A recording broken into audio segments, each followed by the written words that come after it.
Hey guys, and welcome to Pixel Cherry Ninja's channel. It's the weekend, which means only one thing. It's time for that weekly news roundup. As always, we will begin with MiSTer FPGA gaming news, the Analogue Pocket, and any other FPGA gaming news out there. We will then move over to some random and retro gaming stuff. Timestamps are available for your convenience, so use those to navigate your way around the video. And before we go further in, guys, I do have a Patreon set up if you wish to further support the channel. Also, don't forget the sponsor of the weekly news show, MiSTer Add-ons. Check them out for all your MiSTer needs, whether it's a full setup or just bits and bobs. And finally, guys, I want to give a shout out to my local arcade, Free Play City, London's best arcade. Details in the description. Anyway, guys, let's get on with the news. Let's begin by having a look at what is going on with Jotego and team. Now, the past couple of weeks, we've not received any JT Friday updates, but Jotego and team are working in the background. They're always working on updating stuff, maintenance work, as well as quality of life updates. Now, they will push those in due time, but in the meantime, we've got a very nice tweet from Jotego where he says, we will have 2 new MiSTer FPGA cores to close this year. One arcade from the 80s and another from the 90s. There may be few, if any, update in the interim as I'm trying to focus on delivering these. So guys, looking forward to this, and just kind of rolling down here a little bit, we can see first new core should come in 1 or 2 weeks. The second should come either on Christmas Eve or on the 5th of January. So guys, stuff to look forward to. I love Jotego's work. I love his cores. There's no secret. I love the arcade cores that he has brought over to FPGA gaming in general. And the final kind of tweet here, the third one here, work on beta updates and public core maintenance continue as usual, supported by other team members, but core updates may be held until the new cores are ready, as publishing updates takes a lot of time. Please bear with me for the end of 2024 arcade season. So absolutely looking forward to the final 2 cores that Jotego drops. And yeah, we completely understand, because Jotego's got like over 1,000 MRAs out there. So whenever an update is pushed, there's a lot of work involved. So Jotego, take your time. Can't wait to see what you bring for us at the end of the year. I love shedding light on the work that Furrtek does. Furrtek's work directly contributes and benefits FPGA core development. His reverse engineering work, his die shots, absolutely amazing. Now, he's mentioned a few things that he's working on. The one we're going to have a look at here is the Konami 05324AA, and that is in some of the, well, it's in the Teenage Mutant Ninja Turtles 2 based hardware, and we've already got some of the games here. We've got them available to play.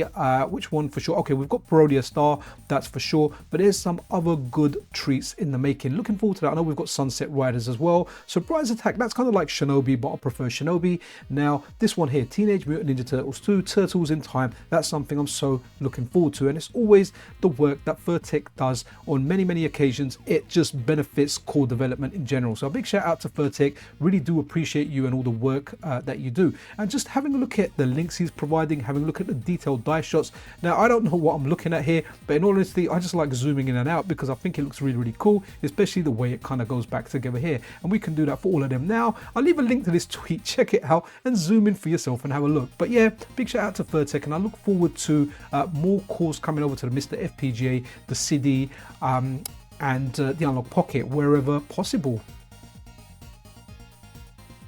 The SEGA Saturn core for the MiSTer FPGA has been receiving updates, and I've been enjoying doing live streams of this particular core. Here's footage from one that I did earlier.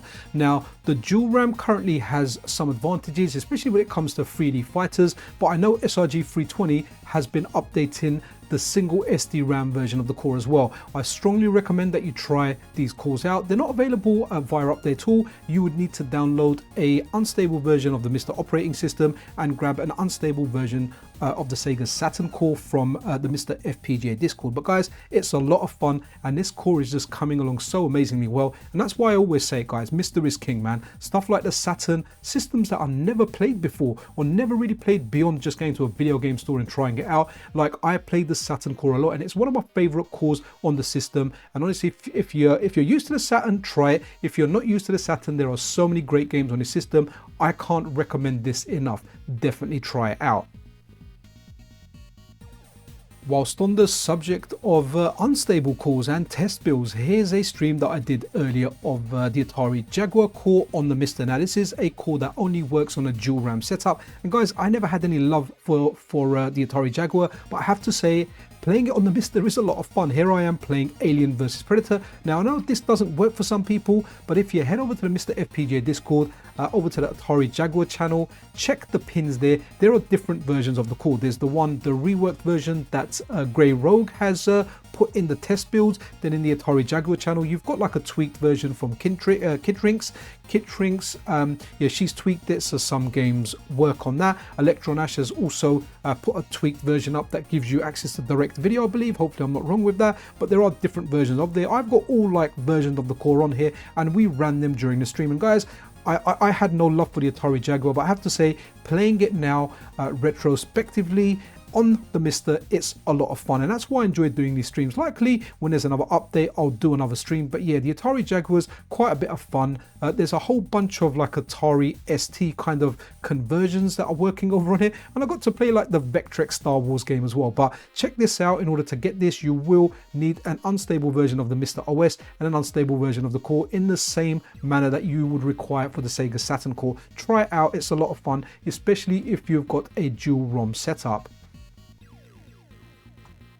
Hey, what time is it, guys? It's Zaparoo time. Guys, we are moving away from Tap 2, and Zaparoo is the new name, and I'm going to keep drumming it in your head until you forget Tap 2 and all you can think is Zaparoo. So a tweet here from Wizzo, where Wizzo says the Zaparoo Zappad design files are now available to download and use on GitHub with a fully open source license. So there you go, if you want to use them, it's fully open source. And having a look at another tweet from Wizzo, where he says new ESP32 wireless reader and floppy drive projects now available in the Zaparoo organization thanks to V1605. So that's it for Zaparoo this week. I'm sure we'll have some more Zaparoo stuff next week. And a name I've not said on the channel for a while, but I really don't know. I love saying that name. I think it's such a cool name. I'm going to try and say it in a Spanish accent, but I'm probably going to ruin it. So I apologize in advance. Heitor Gomez Garcia. Hopefully I nailed it. But the tweet reads, new feature for MiSTer FPGA Tap 2 Cinema. Brings video playback to your 14-inch CRT, designed for retro 320 by 240 resolution, based on previous work by Chris Helms and Wizzo Mafizzo. Right, here we go. So let's have a look at this video link. I'll leave everything in the description if you do want to check it out. And if you do want to watch videos on your CRT via the MiSTer, then maybe that's something you want to do. But that looks really awesome, man. It takes me back like I'm rocking it in 1989. And the MiSTer really is becoming the ultimate machine, not just for your retro video gaming, but for your multimedia as well. So this GitHub page here from Mr. Krista, Mr. PLEX, and here we have Mr. PLEX. And kind of going down here, what is PLEX? I remember PLEX, if I remember correctly, when I had an original modded Xbox and it had Xbox Media Center, I think PLEX is like what Xbox Media Center became. Please correct me if I'm wrong or give me more on that, but when I looked at PLEX, it just reminded me of that, and Xbox Media Center disappeared. So you can run a PLEX server on your MiSTer, and there's instructions here for installation. You just need SSH access. So maybe if you want to watch stuff via your MiSTer on a CRT via PLEX, this is something you might want to consider installing on your MiSTer. Not something I'm going to install currently, but man, I absolutely love the idea behind it. So Mr. PLEX, do you want it? What do you think? In this section of the video, we're going to be talking about Mr. Pi, Taki Uron's cheaper version of the MiSTer FPGA project. Now, it was a massive success. It was launched like earlier this week with great success. And what I was really glad about, it didn't sell out in 3 minutes like batch 1. There was plenty of stock. There was even stock available hours later when I woke up in the morning. So as far as I know, everyone that wanted one had a massive window of opportunity to pick one up, and I'm pretty sure everyone that wanted one, that had the funds, picked one up. So guys, I'm looking forward to all of you guys getting your MiSTer, whether it's your first MiSTer or whether it's a second MiSTer that you picked up. But we'll have a look at some of the stuff that Taki's posted. Okay, so Taki here says the flagship PCB is being made now. So after batch 2, they're working on the flagship PCB. I know a lot of people are interested in the different iterations that Taki is going to bring out. I'm most looking forward to the handheld MiSTer, not the portable MiSTer with a TV screen built in. I want a handheld MiSTer so I can play it in bed and just kind of veg out right after a long day at work. I'm sure many of you guys will like that too. Then a question here from New, where he says, will you sell snacks outside the kit and other systems than SNES in the future? And Taki responds to that, yes. So if you had that question, there is your answer. Now this is interesting over here. So if batch 3 is 2 times batch 2, I don't think it can ship until January, February. I can't even fathom that many boards. Our small office is 90% product, 10% working area right now, and this is just with batch 2. So batch 3 hopefully will come, and it will look like whenever batch 3 comes, there'll be plenty of stock based on how long it took to sell batch 2. Now batch 2 was covered by one of the Linus Tech Tip channels. I think it's called Short Circuit. Taki Udon also did a video on there. Now one thing that I really like here is there was some people saying that, look, we can't buy a MiSTer Pi because we're in Mexico, and that's because the logistics partner that Taki Udon had won't deliver to certain countries or regions. But it looks like in batch 3 it will be available to places like Mexico. But I really like what Taki has done here. So currently, if you go onto the Retro Remake website, you can see batch 3 pre-orders. Now a lot of them might show as sold out. However, if you're in Mexico, it won't show as sold out. Like it says over here, if you live in Mexico, you should be able to get a MiSTer Pi with this. And what that does is, before the pre-orders open to the general public, it lets people in Mexico and other regions where you can't get a MiSTer Pi delivered currently, or you couldn't get a batch 2 delivered, you can order and hold your pre-order, which means you're guaranteed one for batch 3, which I think is a very, very nice gesture. So Taki here says, for right now, they are the only ones that can use a link here. So that's talking about what we spoke about. So if you're from Mexico and you want to get one, just pre-order one now and wait a little bit, and hopefully you will get one. And hopefully you keep watching videos on my channel, like the news ones and other MiSTer related videos. So MiSTer Pi version 1.6, hello world, and a couple of pictures there. Feel free to pause and have a look, or check out Taki Udon's Twitter. And then Taki Udon, he put out a MiSTer FPGA video as well, talking about the MiSTer Pi, if you do want to watch that. But that's really it. Overall, it's been a successful week for the MiSTer Pi. All the units I think now have sold out. They aren't available. So if you didn't get one in the few days of availability that was open for you guys to order and get yourself one, or you're in a region that wasn't being delivered to, then wait for batch 3. But yeah, either way, it's been a great success, and I can't wait for all you guys to get your deliveries. I still use my MiSTer Pi frequently, and I think it's a great device, and it's on par with my original DE10 Nanos. If you're a fan of MiSTer Multisystem or items made by Herma, the Retro Collective, then you may be glad to know that they have a Black Friday sale on. The tweet here reads, our Black Friday sales are starting tomorrow. That was before Black Friday, this is Saturday, so the sale has started tomorrow 22nd to the 2nd of December, so the sale is currently on. Retro gaming sale listings will be updated here, and that's the link there. We will have some colorful sale discounts for you. The new multi-system batch is already discounted in this sale, and just having a look at the link that they've provided there, we can see that the multi-system has gone down from 214 to 180. Not bad, a saving of £30, that's including VAT. Obviously ex-VAT is 150. And then you've got other items on there as well. So maybe if you're interested in any of this, you want to have a look and you can make yourself a saving. Guys, I might be in my mid-40s, but I don't think I'm ever going to grow up, and I'm going to say it, and I'm really sorry if you're sickened by this so far, but I'm going to say it. The Analogizer!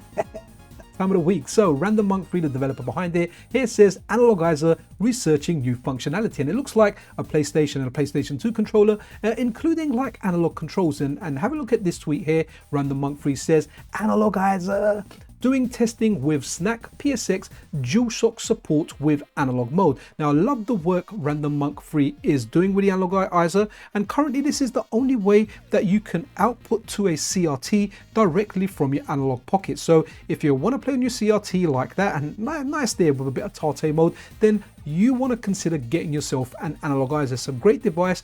You can output to a CRT and you can use original controllers with the analog pocket. It's a great device, and I personally feel it's very, very well priced as well. I really like featuring cool community projects and cool things that you make out there. So guys, if you ever have anything like this or anything that is considered cool, or that we would like on the channel, please feel free to reach out. But I was browsing Reddit this morning while I was waiting for my wife to wake up so I could actually get into the studio and actually make this video that you guys are watching now. So a Reddit user here called Peter, this post from him over on Reddit: finally I found a way to play more on the dock. And here it says, I wanted to take this opportunity to introduce myself and my project. I've been working on building my very own custom arcade machine. It's a passion project combining my love for retro games and creating something that brings back the golden days of gaming. The goal, to recreate that authentic arcade experience, the sounds, the buttons, the CRT vibes, all close enough. I aimed for a mix of classics or classic Nintendo devices, all in one setup that feels like stepping back in the 80s, 90s, and with avoid at maximum emulation. Right, okay, so stay retro. Yeah, we stay retro on this channel, guys. This is fantastic. So this is the pictures that they posted on there, and I was like, wow, this is super impressive. I absolutely love it. So I posted on there saying, look, it's awesome. So I spoke to what's the person's name? Really bad with names. So I spoke to Peter on this, and he sent me over some images. So here he is doing some stuff. Now, if you want to get in touch with the developer of this or the person behind this, you can reach them over on Reddit. I'll leave a link to the direct post, and maybe they can give you some information on how they got everything kind of going themselves. But yeah, really cool stuff here, guys. As you can see, they're running a Nintendo 64 on here. What's next? What we got next? The Nintendo GameCube, and it's that Rogue Squadron, man. This guy likes the games that I like. Moving on. Okay, so here you go. You've got some diagrams of how we kind of work that. I wanted to put that in there, so for those of you that like this idea and want to make it, then maybe you guys can get in touch and get something like this made for yourself. But guys, it really is that nice. And there it is with an analog pocket connected via the dock, and it folds into a table, which is fantastic. I wouldn't want to put any drinks on there in case I spilt it, but you can see GameCube, Super Nintendo, Nintendo 64. Guys, this is just superb. I love passion projects like this, and here we're playing the greatest platformer of all time. I don't care what anyone says, this is the best Super Mario World. And here we go. Here we've got a video of the table opening up, man. Like, guys, that is just next level. Love stuff like this. And you know, just the thought process when you have an idea, when you want it to come to reality, and what this has become. This is just amazing. Whoops, sorry, an empty tab there. And here we go. We've got some more stuff here. What's here? So I'm gonna run these videos. Oh, there he is. He's slapping in the analog pocket. Good stuff, man. And what we're gonna get here says, okay, is he changing the input? I guess he is. And we should be able. Here we go. We've got the analog pocket screen up there as well. Again, absolutely great work. Love stuff like this. And I'll say, guys, if you've got projects like this, hit me up, reach out to me, whatever, Reddit, Twitter. I'm on plenty of socials. Reach out to me. I'm quite happy to feature it on the channel because, yeah, I love stuff like this. And I know a lot of you people like this stuff too, and you can appreciate this. Where I don't have a lot of space, this would be a good option for me myself. I'm just too lazy to kind of initiate it. And the final one that we're looking at here, where they're playing the N64, again, absolutely fantastic. I've kind of mainly gotten into this for the analog pocket because I like the fact that we can use the dock there, but it's just nice to see all these other systems in there as well. Well, great work, absolutely fantastic. Check if you're interested in this, check the link to the Reddit post in the description where you can get more information on this project. This one here, guys, is a public service announcement. It's been doing the rounds around the retro gaming circles. So let's have a look at it. So this is from GamesCare, who I believe are the people behind the upcoming SEGA Neptune, or the GF1 Neptune, which is a kind of recreation, an FPGA recreation of a SEGA cancelled console, which has the Mega Drive and the 32X in there. I don't know too much about it besides what I've kind of seen online about it. But guys, this is really important. If you're excited about it, good, you should be excited about it. However, don't get too excited and give in to sites that are potentially scams. So GamesCare here, they say, hello everyone, unfortunately today I was made aware of a certain website accepting pre-orders for the GF1 Neptune. I want to make it clear, GamesCare has no connection with the individuals or entities behind this website. The GF1 Neptune is still in the final stages of development. At this time, no official information regarding pricing, release dates, or pre-order availability has been shared. I kindly ask for your support in spreading this message to prevent others from being misled. Please rely only on official channels for updates about GF1 Neptune. Thank you for understanding and cooperation. We look forward to sharing more information about GF1 Neptune with you soon. And just kind of having a look at the pictures here, it seems to be the site that they are mentioning in this tweet is gamegadget.jp, and like all the text and everything is in Japanese. They're selling stuff in yen, so guys, just be wary. You know, it's your money. You're being warned by GamesCare, who are like the people or the organization behind the GF1 Neptune, and they're telling you the project that they have been talking about bringing to market and this here is not them doing the pre-order. So do spread the message with stuff like this, because you know no one likes losing their money, and potentially you putting your money down there, you may well be losing that. NESTang, who we know is like a developer that works diligently on the SiP-Tang range of FPGAs, from the smallest ones and now to the largest ones. So over here, NESTang says, new NESTang 0.12 and SNESTang 0.9 updates, FPGA NES and SNES for Tang FPGA boards, new support for the Tang Mega 60K board. While I was at it, I also updated the SNESTang HDMI upscaler to use 4:3 aspect ratio, and there's a GitHub link. Guys, I can see at some point me getting this. Honestly, I'm so busy with my new work and life in general, I just don't have the time to look at these projects and give them the time that they deserve. But as soon as time opens up or I get an opportunity, I do want to get myself a Tang board at some time. I may wait for the upcoming console that they're releasing, but either way, like, this is definitely getting more and more exciting. Let's now talk SuperSEGA. So what is this latest video? SuperSEGA Plus with optical reader prototype chassis preview. So again, guys, like, make of it what you will. The vast majority of people in the retro gaming community and the FPGA community are calling this out to be a major scam. So think of it what you will, but this thing is just getting longer and longer. So allegedly, this is what they're saying. They have an optical drive and it's running like a SEGA Saturn disc. Let me forward a bit. I haven't even watched this video. I'm just kind of running it in here. So let's have a look. Where is it going to show up? Again, no idea. I'm not casting any judgment on here. I'm just giving you the feedback that's been provided by the community when no one really believes on this project. However, over 200 people did pre-order it and they were charged the full amount for this. So for their sake, I really do hope this is legit and they deliver. However, the community definitely think of this as not being a legitimate project. So let's have a look over here, because this has been covered by a large YouTube channel called Pat the NES Drunk. And the title of it, as you can see over here, SuperSEGA FPGA console, is it a scam? And I'm sure they talk more about it. I haven't had a chance to go through and watch all of this video, but if you're interested in it, I will leave a link in the description. Congratulations to the game database. They have finished indexing the SEGA Mega CD, and yeah, systems are completing a lot quicker now because they've done the NES previously, and that took a long time because the NES has an absolute mammoth library of games, especially when you consider all the separate regions. So just going to read the first line here. Hey there, we've got the full catalogue of the Mega CD SEGA CD ready. Turns out I managed to pull it off in just 2 weeks. Noisy applause. Yeah, there's a clap from me. We'll go ahead and check that video in just a second. So let's hear from Yuzo Koshiro, and I'm so looking forward to their Mega Drive shmup. And let's try and make it so I can get the text and you can see as much of the video while I'm actually reading that out. So on Saturday, November the 30th, that's next Saturday, guys, you can try out the new Mega Drive STG Earthion. Okay, I'm sure that's supposed to be Earthion, that's the name of the game, at the Retro Game Summit. Held at Ota Ward Industrial Plaza PO Large Exhibition Hall. Please come and try it out on this last opportunity of the year. New original goods will also be on sale.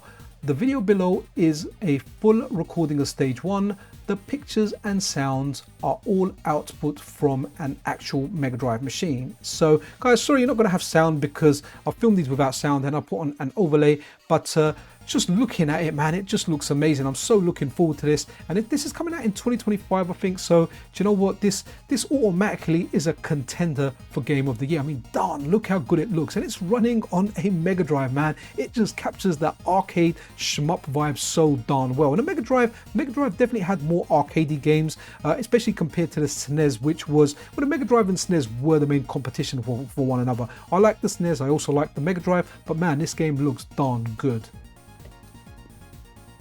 Super Street Fighter 2. So a tweet here from Billy Time Games, and I love like the hacking work and the remixes they do of some of my favorite games. So Super Street Fighter 2 XP system is live and comes in 2 flavors.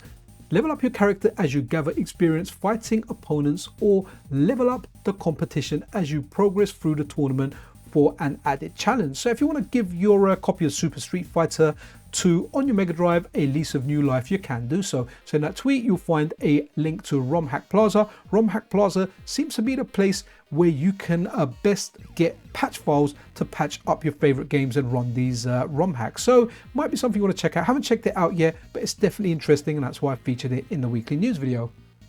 Is there any stopping Billy Time Games? So this one here, to take a short break from Eternal Champions, I made an XP system for Mortal Kombat 2. Single player only, new level every 2 wins, caps out at 14 wins. Here is what a match looks like with a max level player. Reverse XP patch has also been made. So good stuff here. Really like the work that Billy Time Games does. And if you remember the intro and the outro for this week's video, I actually used Mortal Kombat, the Mega Drive version, the original Mortal Kombat, but it was tweaked a bit to be more like the arcade version, plus it had extras in there including soundtracks and like rejig background animation. I featured that in a news video before, but I managed to get my ROM patched, so I wanted to run that in the intro and the outro. But that was something Billy Time Games was involved in along with other people, and I think one of the people or the main person behind that game in the intro and the outro, the Mortal Kombat 1 was Master Lunke. I think I've said it correctly. So awesome stuff. Love seeing these ROM hacks. I always say it feels like this is your favorite old games getting some new DLC, and that's exactly what it feels like. So this brings us to the end of this week's video. I certainly hope you enjoyed it. If you did, then a subscription and like is always super duper appreciated. Be absolutely awesome to one another, guys. This is Pixel Cherry Ninja out.